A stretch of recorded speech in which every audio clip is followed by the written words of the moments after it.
ISMAEL El MAYO ZAMBADA has been one of the most elusive and powerful figures in the world of organized crime, particularly within the notorious Sinaloa cartel. His life, marked by cunning, ruthlessness, and an uncanny ability to evade capture, has left a deep imprint on the drug trade between Mexico and the United States, especially in California. The rise of El Mayo. Born in the rugged mountains of Sinaloa, Mexico, ISMAEL ZAMBADA grew up in a world where the line between survival and crime was often blurred. By the 1980s, he had established himself as a key player in the burgeoning drug trade, working alongside infamous figures like Joaquin El Chapo Guzman. While El Chapo became the face of the Sinaloa cartel, El Mayo was often regarded as the mastermind, preferring to operate from the shadows. Zambada's influence in California grew steadily as he oversaw the smuggling of vast quantities of cocaine, heroin, methamphetamine, and marijuana into the United States. His connections with corrupt officials and his deep understanding of the drug trade allowed him to expand his empire with little interference. Despite the increasing pressure from U.S. law enforcement, El Mayo managed to maintain a low profile, avoiding the limelight that led to the downfall of many of his contemporaries. The elusive kingpin. For decades, Zambada was a ghost. While El Chapo was captured, escaped, and eventually extradited to the United States, El Mayo continued to run the Sinaloa cartel with impunity. He was known for his strategic mind, preferring to bribe and negotiate rather than resort to violence unless absolutely necessary. This approach allowed him to forge alliances with other cartels and maintain a semblance of stability within his organization. In California, Zambada's network was extensive. He had operatives in key cities like Los Angeles, San Diego, and San Francisco, ensuring that his products flowed smoothly into the U.S. market. Law enforcement agencies knew of his influence but struggled to pinpoint his exact location or gather enough evidence to prosecute him. The beginning of the end. The tides began to turn in the mid-2010s. With El Chapo behind bars, Zambada became the primary target for both Mexican and U.S. authorities.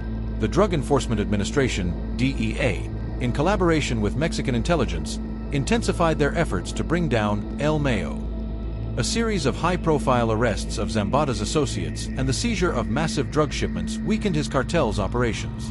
In 2020, rumors began to circulate that El Mayo was ill and had been seeking medical treatment in secret. This presented a rare opportunity for law enforcement. Using sophisticated surveillance and intelligence gathered from informants, the DEA was able to track Zambada's movements. The capture. In early 2022, the unthinkable happened. After years of evading capture, ISMAEL El Mayo ZAMBADA was apprehended by Mexican special forces in a remote area of Sinaloa. The operation was swift and decisive, leaving no room for escape. ZAMBADA, now in his 70s, was transported to a high-security prison in Mexico City, where he awaited extradition to the United States. The news of his capture sent shockwaves through the criminal underworld. The Sinaloa cartel, once thought invincible, was now leaderless. In California, law enforcement agencies intensified their crackdown on the cartel's operations, leading to the arrest of several key figures and the dismantling of drug distribution networks. The trial. Zambada's extradition to the United States was swift, and in 2023, he stood trial in a federal court in California. The courtroom was packed with journalists, law enforcement officials, and curious onlookers, all eager to witness the downfall of one of the most powerful drug lords in history. The prosecution presented a mountain of evidence, including testimony from former cartel members who had turned informants. Zambada, who had always maintained a stoic demeanor, showed little emotion throughout the trial. His defense team argued that he was merely a farmer and that the real power within the cartel lay with others, but the jury was unconvinced.